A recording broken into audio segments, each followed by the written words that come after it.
Docteur Hill, je présume? Les jeunes d'aujourd'hui ne savent même pas ce que ça veut dire. Ça m'étonne pas. C'est quand la dernière fois que quelqu'un s'est senti atrocement honteux d'avoir fait quelque chose? Même avec une preuve solide à l'appui, l'argument serait toujours « Oui, mais c'est hors contexte ». Ok, mais de quoi je devrais avoir honte, moi?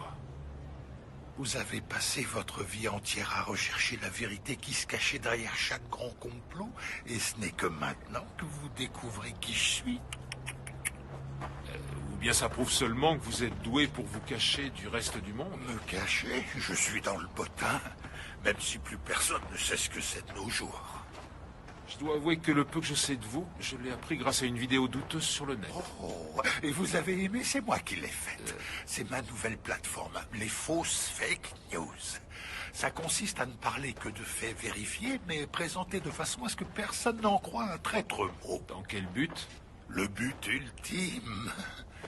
Donc, lorsque j'ai appris que vous connaissiez enfin mon existence, mon cher Mulder, j'ai pensé qu'il serait plus professionnel de vous rencontrer pour vous dire ce qui va suivre en personne. Vous êtes mort. Oh. Non, ça sonne mal. Désolé, je ne voulais pas vous faire peur. Vous êtes un has-been. Votre heure de gloire est derrière vous. Je vois. Et qu'est-ce que vous appelez mon heure de gloire?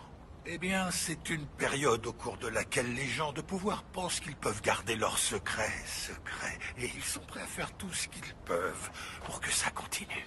C'est fini ce temps-là, je vous assure. On est entré dans une ère post-complot, post-dissimulation, si je puis dire ainsi.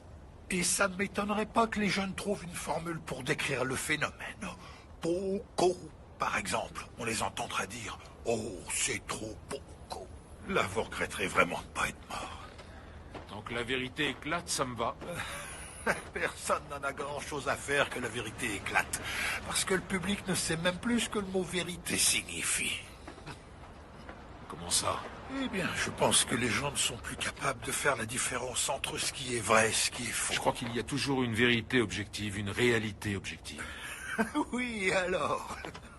Revenons à l'effet Mandela, par exemple.